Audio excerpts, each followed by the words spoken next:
Hi, this is Jason from Horrific Nightmares, and welcome to another What's in the Bag, Jay.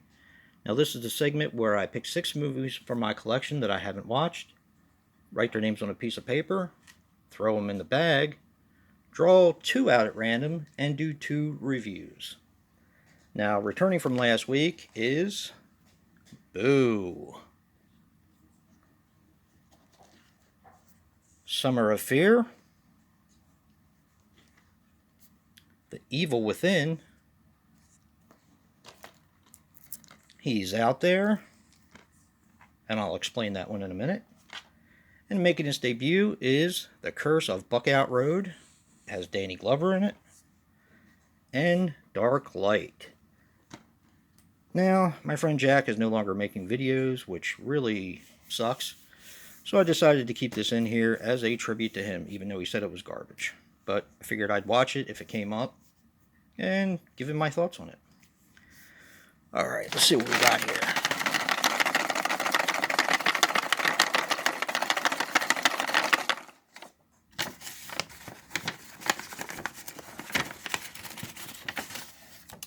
Alright, choice 1 is...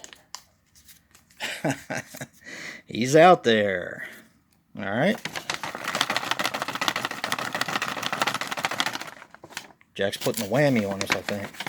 Choice number 2 is... If I can get it open.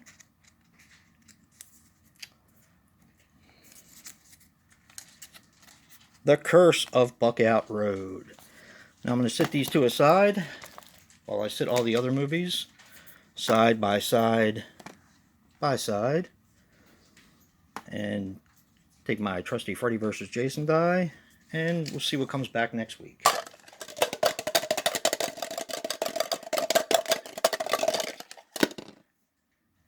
Three. Alright. So 3 of the movies will be coming back next week. Let's see which 3 they are. Choice 1 is Summer of Fear. Choice 2 is Boo. And choice 3 is Dark Light. Now, if you want to see The Evil Within, if you want to see me review that, definitely comment below and let me know. But right now, I'm going to go watch The Curse of Buckout Road and He's Out There and come back with 2 reviews later. Well, I'm back. I just watched The Curse of Buckout Road, and here are my thoughts.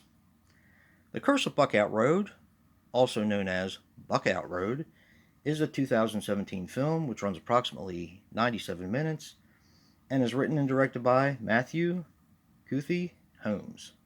The only thing I could find on him was a movie called Traces. Now this stars Evan Ross as Aaron Powell. He was in Mockingjay Part 1 and 2. He looked very familiar to me. He was in The Family Tree and Case 219. This also stars Henry Czerny as Detective Roy Harris.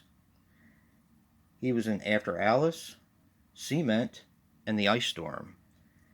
And of course, the man who's featured on the cover, Danny Glover, as Dr. Lawrence Powell.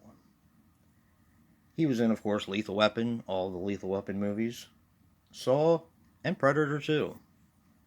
Now this is a Canadian film, and it's got a pretty interesting synopsis.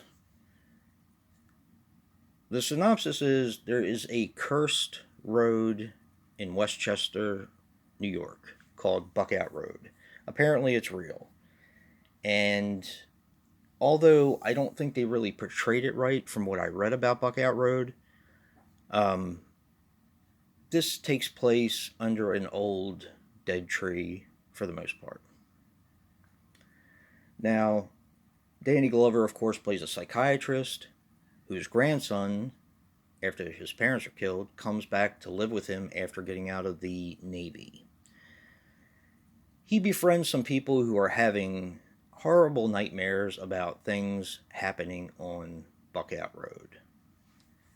And he's got to figure out what these nightmares are so he can pretty much save his friends, his new friends, and the people who are being tormented by this superstitious road. That's pretty much it in a nutshell. Okay, and here are my thoughts on this one. This movie is done extremely well. It's acted extremely well. Danny Glover actually gives a really good performance. It says Danny Glover delivers a phenomenal performance. I don't know about phenomenal, but he did a good job on it. Everybody did a good job on it, but for some reason, it was hard for me to get through. I don't know why.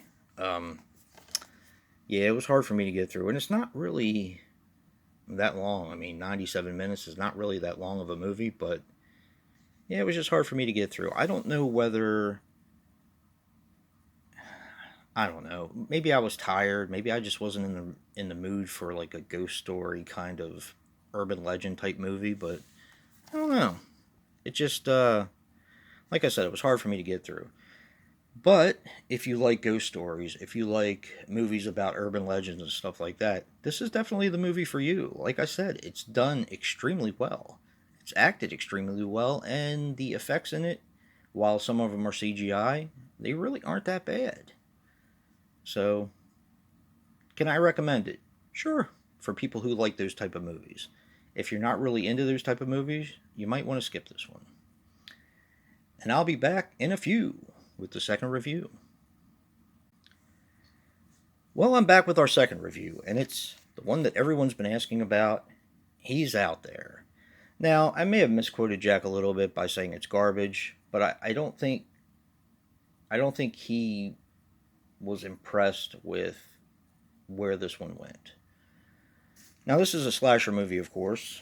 He's Out There is a 2018 film, which runs approximately 90 minutes and is directed by Quinn Lasher. Now, I couldn't find anything on him.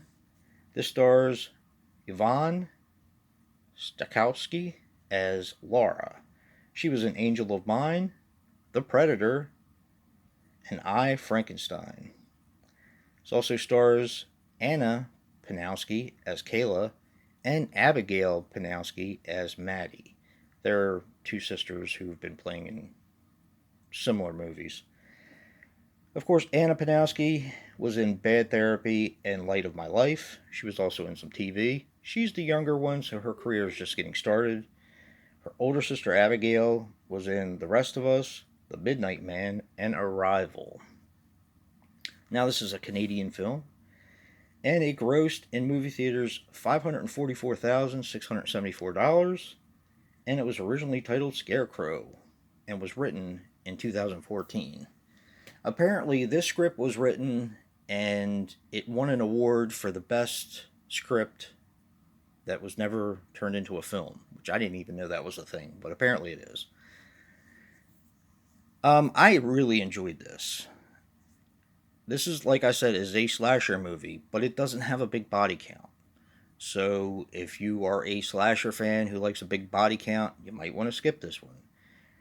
I thought the design of the killer was incredible. I thought that the practical effects were really good, and I love the story. It was actually kind of mean-spirited. Now, it kind of plays out like this. Yvonne, of course, plays Laura. Her and her two daughters are going out to a house, like kind of like a vacation house that her and her husband bought a while back. Her husband has to stay in the city because, of course, he has a business meeting, which causes a little bit of a problem between the couple, and he's going to arrive later. So she takes her daughters and goes out to the vacation house. When she gets there, there's a guy, I can't remember what his name was in the film, but he's basically like security. He's her neighbor, and he just looks out for people around there because it's kind of sparse. Nothing but woods, and, it's really, really deep in the country. So, he helps her get her gate open. She goes in.